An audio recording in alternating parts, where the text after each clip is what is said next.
Muri kumwe na televiziyo Isanganiro tubaramutse tubaha ikaze muri ano makuru agizwe n'ingingo nkuru zikurikira. Asaba ubuserukizi bw'u Burundi mu gihugu ca Afrika y'Epfo gukoresha amanama kugira ubwicanyi ku Barundi bumaze iminsi buhere. Ni ubuserukira u Burundi nako abarundi muri Afrika y'Epfo inyuma yaho abarundi barenga ku 10 bagandaguwe. Ubuserukizi bw'u Burundi muri Afrika y'Epfo bwemeza ko ico kibazo bumaze kugishikiriza. Ubwinshi bw'abanyepolitike bwatumye intererano zabo ngo zidashigwa nako mu itegeko rigenga amatora yimirije. Vyashikirijwe n'umunyamabanga mukuru w'umugambwe CNDD-FDD kuri uyu wa gatatu Ngozi mu kiganiro n'abamenyesha makuru inyuma y'inama komite nyobozi komite nyobozi y'uwo mugambwe. Idonido ni murano makuru twongera kubaramutsa tubaha ikaze.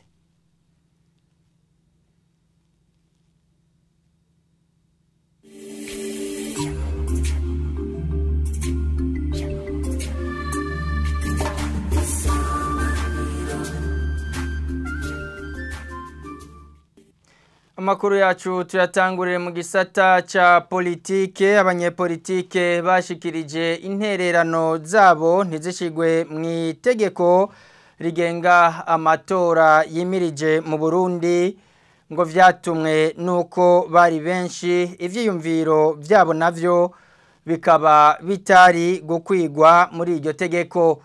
Bishikirizwa n'umunyamabanga mukuru w'umugambwe CNDD-FDD mu kiganiro n'abamenyesha makuru kuri uyu wa gatatu Ngozi inyuma y'inama ya komite nyobozi y'uwo mugambwe.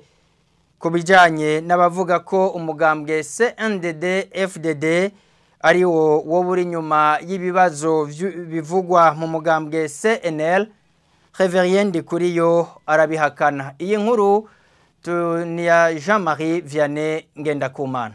Muri ico kiganiro yaremeshereje ku mutumba Ibuye uri muri komine Mwumba mu ntara Ngozi, umunyamabanga mukuru w'umugambwe uri ku butegetsi CNDD-FDD Reverien Ndikuriyo yamira kure abavuga ko umugambwe CNDD-FDD ko ari wo uri kurasambura umugambwe CNL muri CNDD-FDD ngo bavyumva nk'umugani.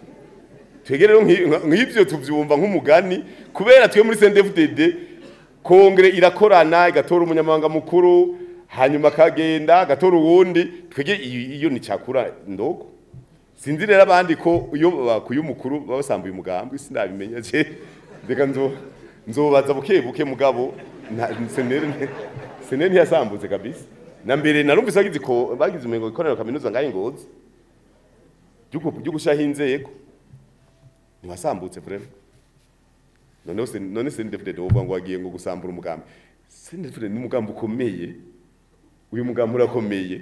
Ku banyepolitike bavuga ko ivyumviro vyabo bitashizwe mu itegeko rizogenga amatora yimirije mu Burundi. Ndikuriyo ashikiriza ko abo banyepolitike ko bari beshi ivyumviro vyabo ko bitari gukwira muri iryo tegeko. None umuntu wese agomba ivyo avuze bice bijamwe vyose. Ariga muramenye ko abantu inavuze imigambwe nka 40. Igazuvuga yuko icyo uvuze cyose kiya kijamwe. Ega muramenya yuko mu namashinga amateka. So kuvuga yuko uvuze ute kwitoza mu mukuru bw'igihugu ni miliyoni 5. Mbe igihugu munaci ari ico. Ndazi ko bigeze nageze kumva abantu bavuga ngo mwagize miliyoni 100 ngo none ndewe aronka. None umukuru w'igihugu udashobora miliyoni 100. None umugambwe wo buserukira utaronka miliyoni 100 wotanga. None abanywe ntibo yakotiza. None abanywanyi ariko umugambwe n'abantu. None ntimamurondera kuja gutwara igihugu. Sinzi mugabo sinavyumva neza. Kuko ico kintu barakivuze narumvise ngo bagize amahera menshi. Kuja gutwara igihugu kotiza miliyoni 100 mushire haje. Urose musi yanga he kwijana bayatware, urose yakwijana bayagusubize. Nayo ku kibazo c'igitoro cibonekeza mu gihugu umunyamabanga mukuru w'umugambwe CNDD-FDD avuga ko kiva ku bukene bw'amafaranga mva makungu ariko ko biyungunganya kugira ubuzima bw'igihugu bubandanye. igitoro twigura amarundi tukaba n'ibitoki tukaba n'amateke rero umwene gihugu wese uteza kumubwira igitoro kivahe ico rero turagisigura neza nico gitoma mubona umunyagihugu arashaka gutahura muga akavuga ati muze murabana murabe tuze turaronka ingere twiyunguruza tuze turaronka ingere dupakira umwimbu ivyo mugabo turateza kukwerekana neza mbega ingorane ibishitse ivuye kuki. Muri ico kiganiro Reveriano Ndikuriyo yamenyesheje ko agiye gushirwaho itegeko ribuza gukoresha amatelefone atarayakazi ku bakozi bose ba leta mu gihe baba bari kubuzi. Jean-Marie Vianney Ngendakumana urakenuye abarundi baba mu gihugu ca Afrika y'Epfo bakira nabi iyicwa ry'abagenzi babo barenga 10 mu gisagara ca Cape Town. Zeno Ndayisenga umwe muri bo asaba ubuserukizi bwo Burundi muri ico gihugu ca Afrika y'Epfo kugirisha amanama kugira ubwo bwicanyi ku barundi bivugwa ko bwoba buriko bukogwa n'abaturuka mu gihugu ca Ethiopia buhagarare. Mu bisanzwe ingene twakira ubwo bwicanyi ku barundi baba ngaha mu gihugu ca Afrika y'Epfo na cane cane abarundi baba mu gisagara ca Cape Town, novuga yuko bigoye kwakira kucokogwa n'ubuserukizi bw'u Burundi ino kugira ngo ubwo bwicanyi buhagarare. Nibaza yuko ubuserukizi bw'u Burundi ahanini bufasha umurundi aba yaje ngaha muri iki gihugu abifitiye uburenganzira afise kimwe twita mu kinofunofu visa.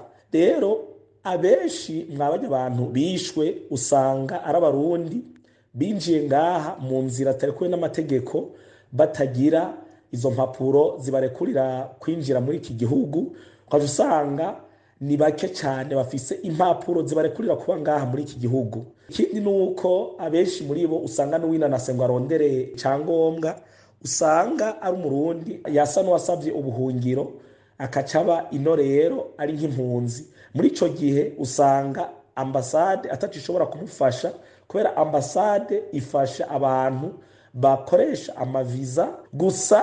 Igihugu nyene cawe c'amavukiro kiguma ari igihugu cawe kandi nico guta. Iyo habaye ikibazo na cane cane nk'iyo umuntu agize ibibazo bidasanzwe umuntu agasaba gutahukanwa, ambasade irashobora kugufasha ikaguha urupapuro rukurekurira gutaha mu gihugu cawe c'amavukiro.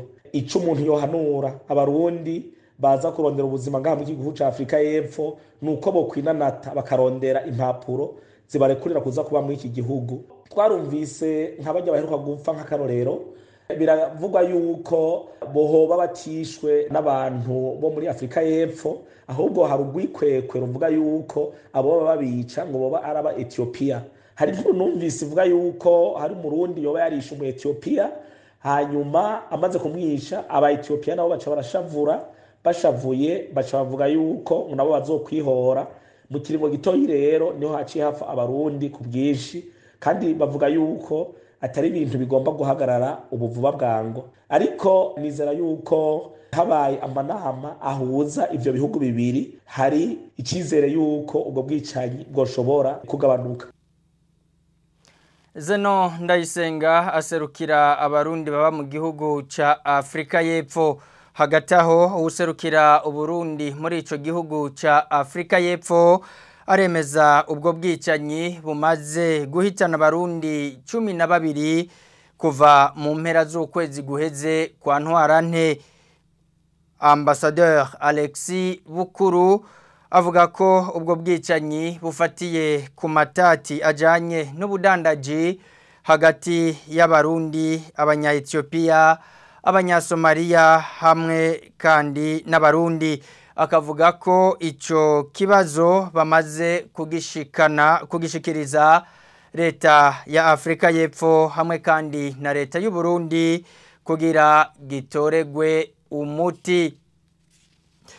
Ibintu biturika bibiri bitaramenyekana ivyari vyo nivyo bimaze kumenyekana ko vyaturitse mwijoro ryo kuri uyu wa kane impande y'ivyuma bitanga umuyaga nkuba transformateur mu rurimi rw'igifaransa muri quartier y'icenda ya zone Ngagara mu gisagara ca Bujumbura nkuko vyemezwa n'abajejwe intwaro. Icuma kimwe muri ivyo ngo carononekaye cyane, nayo umwe mu bikekwa ko yoba yaraturikije ivyo bintu akaba yarafashwe ashikirizwa abajejwe umutekano. Basaba ko umutekano worushirizaho gukomezwa na cyane ahegereye ivyo vyuma. Ni nkuru ya Placide niyo mwongere. Bimwe mu biboneka ahaturikiye ivyo bintu abahegereye bavuga ko vyasirana cyane ni nk'ivyavuye ku cuma gitanga umuyaga nkuba transformateur. Bene ibinogo vyasize vyimbwe n'ivyo vyaturitse nko kwibarabara bita Kinyankonge hafi y'imetero ziri munsi y'ijana uvuye ku cicaro c'ubushikiranganje bw'intara yo hagati n'umutekano, be no kwibarabara Nyabisindu impande y'uburiro bita restaurant ya Kanovera. Mwene ubwo burira kavuga ko ivyo bintu vyabaye hagati y'isaha imwe n'isaha zibiri z'ijoro kuri uyu wa gatatu, kandi ko vyabasamburiye ibitari bike muri ubwo buriro buri hafi y'ihinguriro ry'amazi Jibu. Ariko turadandaza tubona ikintu gituritse nyene twaguye mu gahundwe komoka twirukanga, ibintu birononekara, ibintu yaramenaguritse, ibintu birasanzara, tweko turadandaza byose byarasanzaye, rero uruhombo dufite ngane rugero ko rungana, inzu yarasambaguritse, ibintu birasanzara, Nubwo turadandaza byose byarononekaye. Si ivyo gusa urongo iryo barabara Nyabitsindu anasigura ko n'inyubakwa zimwe zamenetse ibiyo izindi nazo zatimigaga. Ni mu gihe Mohizi Wilson arongoye barabara Kinyankonge asigura ko transformateur ihari nibihegereye vyononekaye cyane ivyatumye n'umuyaga nk'ubucika gushika ubu. Ivyononekaye ni ikicuma cyahora gitanga amatara mu bene gihugu nga na yononekaye amaparafo abandi biyo ku miryango byaramenaguritse. Zose ziringa murako zitameze neza murabibona nga zarononekaye ibintu byo mu nzu byarononekaye. Umutekano wari saba vraiment ntangorane n'ubugizi bwa nabi gusa. Nkuko vyemezwa n'abajeje intwaro kuri ayo mabarabara, umwe mu bikekwa ko ari mu baturikije ivyo bintu akaba yaciye afatwa ashikirizwa abajeje umutekano. Umwana yariko arakorera ngaho ku restaurant niwe yabonye ariko ararasa ikibiriti, hakaba n'umupolisi yariko arahafungurira yambaye civile niwe yamufashije guca afata uwo muntu bamufatira kujya igrize. Ico dusaba nuko twosaba igipolisi bakakigwiza kwa ayo mabarabara nyene cyane cyane kwayo matarasi, babona ko ariho bashatse kuza gutumbereza kugira baturire igisagara ngira bakore intu z'ubujagari hatabona. Ivyo bikaba biruko mu gihe aheze ikiringo kidashika indwi zibiri icuma gitanga umuyaga nkuba gisambuwe n'abatamenyekanye muri zone ya Musaga mu gisagara ca Bujumbura. Kuri ivyo igipolisi c'u Burundi akaba taco kirashima kuvuga kuri ivyo vyabaye. Jean-Marie Mayonga nako Placide niyo mwongere urakenuye. Abashinga amateka n'abakenguza amateka berekana amakenga ku bikorwa vy'ibigo Obuha na ARB mu gihe ivyo bisata vyahawe gukora inyubako zitanga ishusho nziza y'igihugu. Ivyo vyabajijwe umushikiranganje wa mbere wa leta y'u Burundi Gervais Ndirakobuca ashikiriza ivyaranguwe mu mezi atatu ya mbere y'umwaka w'ibihumbi 2023 ushira umwaka w'ibihumbi 2024 kuri uyu wa gatatu. Umushikiranganje wa mbere Gervais Ndirakobuca yavuze ko bashima ivyaranguwe. Jean-Marie Mayonga niho yarari. Bamwe mu bashinga amateka n'abakenguza amateka barifuje kumenya ingene leta yakira ibikorwa vy'ikigo Obuha na ARB. Abere Gashatsi icegera ca kabiri c'umukuru w'inama nshinga amateka yifuje kumenya yuko ihangiro ryatumye ikigo Obuha na ARB bijaho vyoba vyarashitsweko. Leta y'u Burundi gihe yifuza guhindura ko vyari biri ikazana Obuha na ARB kugira bakurikirane cyane ivy'inyubako za leta. Hariho objectif bagomba gushikako. None no munsi iyo objectif yo hangiro yababona ko bayarashitse. Sabine Ntakarutimana icegera ca mbere c'umukuru w'inama nshinga amateka yerekana amakenga ku ikorwa vy'ico kigo Obuha na ARB, aho abaza ko mu vyo bubaka koko baba bubahirije ivyo biyemeje. Ibi vy'ibitaro vya Nyabikere, ibitaro vyo muri za Busoni bitashoboye gukorwa canke biri ku pourcentage dutoyi cyane jewe nkavuga nti none ko turi muri budget programme kandi guhera amahera leta ikoresha yemejwe na parlement icambere ari uko amahera yose aba yashizwe muri PTB yayokoresha nkaba mbona rero kuba batayangaje bagikoresheje nk'insiguro nkibaza nti ahubwo nyakubahwa mushikiranganje wa mbere bari kutubwira icatumye ataba angaje ni giki. Kuri ayo makenga yose umushikiranganje wa mbere wa leta y'u Burundi Gervais Ndirakobuca yavuze ko hari igikorwa cyo gusuzuma ko ibikorwa vyahawe ikigo Obuhana ARB vyoba vyarazanye akarusho kugira hashobore gufatwa izindi ngingo zotuma ibikorwa bigenda neza. Aya makenga yose mwagize na twese muri leta twarayagize. Ndazi neza yuko inama shikiranganje niko ntibuka itariki yayo yasavye umushikiranganje mu vyajejwe harimo inyubako ko agenda akatugirira evaluation y'ibikorwa byose bikorwa na Obuha na ARB. Icyo gikorwa rero muri leta ziko turagikora kugira twevaluer les travaux à régie yabaye une recommandation du Conseil des ministres ko haba evaluation des travaux à régie zikorwa na Obuha hamwe na ARB kugira turabe yuko ivyo bikorwa hari akarusho vyazanye tubonye atakarusho vyazanye bimwe mwamye musaba vya reforme haboneke reforme yindi. Mushikiranganje wa mbere wa leta y'u Burundi Gervais Ndirakobuca mu gusozera akabashikirije ko bashima ivyaranguwe na leta y'u Burundi mu mezi 3 ya mbere y'amafaranga leta ikoresha umwaka wa 2023 ushira wa 2024 aho bihaye amanota agera kuri 80 n'ibice 81 kwijana. Jean-Marie Mayonga nawe tugushimire cyane mu gisata cy'ubutungane bunywanisha dusozera ano makuru ukuri kumaze gushigwa ahabona n'umugwi wo kunywanisha no kumenya ukuri CVR mu mfunyapfunyo kubijanye n'ubwicanyi bwabaye mu 72 kubwirizwa gutahurwa ko kuriko gufasha mu bijanye no kurekuriranira hamwe no kunywana.